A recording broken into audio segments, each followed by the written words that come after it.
हमारे उप मुख्यमंत्री द्वय तारकिशोर जी और रेणु देवी जी और पार्टी के अध्यक्ष डॉक्टर संजय जायसवाल जी को मैं धन्यवाद देता हूं। इन्होंने 1 वर्ष तक लगातार काम करने का मौका दिया। हमारे पंचायती राज विभाग में महत्वपूर्ण चीज़ों का हमारे आने के बाद चीज़ें को स्थापित करने का काम की शुरुआत की गई, तो उसमें 2-3 महत्वपूर्ण चीज़ें थी। वैसे और विस्तार से हम कई 14 पॉइंट्स हम आपको उपलब्ध कराएंगे। हमारे आने के पहले 8,387 पंचायत हुआ करता था। हम लोगों ने उसमें विघटन किया और नगर, क्योंकि हमारे आत्मनिर्भर बिहार में हमारा कमिटमेंट था कि मात्र 11.29% बिहार का शहरी आबादी था, उसको बढ़ाना था। तो पार्टी और एनडीए सरकार ने यह तय किया था कि हम 320 पंचायतों को नगर निकाय में हम शामिल किए।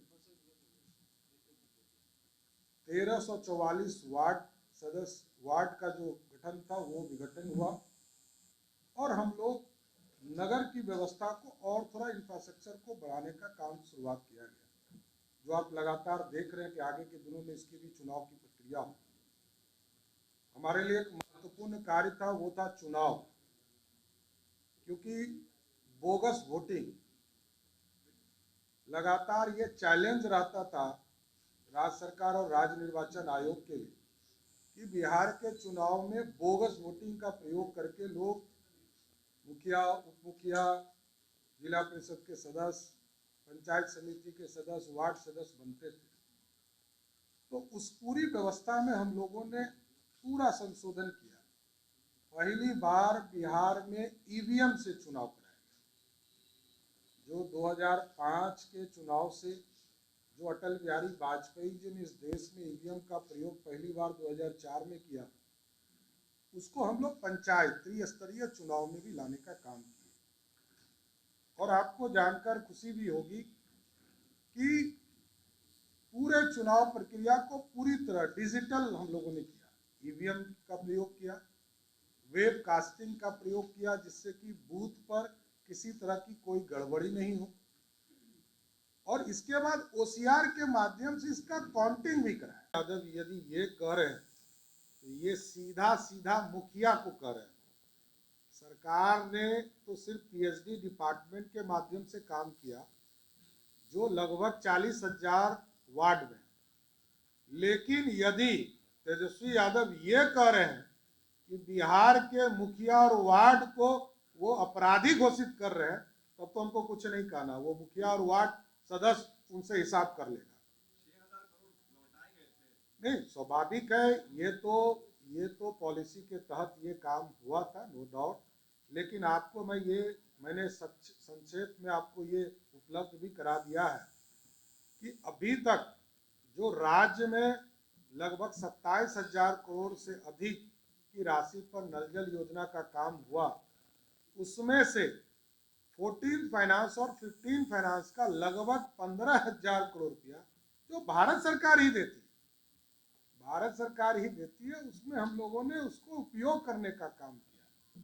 तो हमने विस्तार से इसमें चिंता भी जाहिर किया है कि जहां 13 फाइनेंस में मात्र 6,000 से 7,000 करोड़ रुपया भारत सरकार देती थी, जो 2014 तक चली। और 14 के बाद जब देश के प्रधानमंत्री आदरणीय नरेंद्र मोदी जी आए तो 14 फाइनेंस शुरू हुआ। 14 फाइनेंस में हमको लगभग 19,000 करोड़ रुपया देश के प्रधानमंत्री जी ने दिया और बिहार के स्टेट फाइनेंस के माध्यम से भी लगभग 11,000 करोड़ रुपया उपलब्ध हुआ। इस बार भी भारत की सरकार ने यह तय किया है कि हम 15 फाइनेंस के ग्रांट के माध्यम से बिहार जैसे प्रदेश को लगभग 25,000 करोड़ रुपया अगले 5 वर्ष में मिलने वाले हैं। 2 वर्ष का राशि हमको मिला है, लगभग 8,500 करोड़ रुपया हमको उपलब्ध हो चुका पिछले वित्तीय वर्ष का और इस वित्तीय वर्ष का। और आगे जो शेष बचे हुए हैं हमारे लगभग 1,500 करोड़ रुपया, वो हमको मार्च के पहले प्राप्त हो जाएगा। इसलिए बिहार के विकास में लगातार भारत सरकार और बिहार सरकार का सहयोग है, जिससे हम आगे काम को आगे बढ़ाने का काम कर रहे हैं। यादव यदि ये कह रहे हैं तो ये सीधा सीधा मुखिया को कह रहे हैं। सरकार ने तो सिर्फ पीएचडी डिपार्टमेंट के माध्यम से काम किया, जो लगभग 40,000 वार्ड में। लेकिन यदि तेजस्वी यादव ये कह रहे हैं कि बिहार के मुखिया और वार्ड को वो अपराधी घोषित कर रहे हैं, तब तो हमको कुछ नहीं कहना। वो मुखिया और वार्ड सदस्य उनसे हिसाब कर लेगा।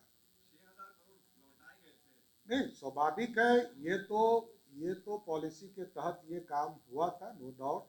लेकिन आपको मैंने संक्षेप में आपको ये उपलब्ध भी करा दिया है कि अभी तक जो राज्य में लगभग 27,000 करोड़ से अधिक की राशि पर नल जल योजना का काम हुआ, उसमें से 14 फाइनेंस और 15 फाइनेंस का लगभग 15,000 करोड़ रुपया जो भारत सरकार ही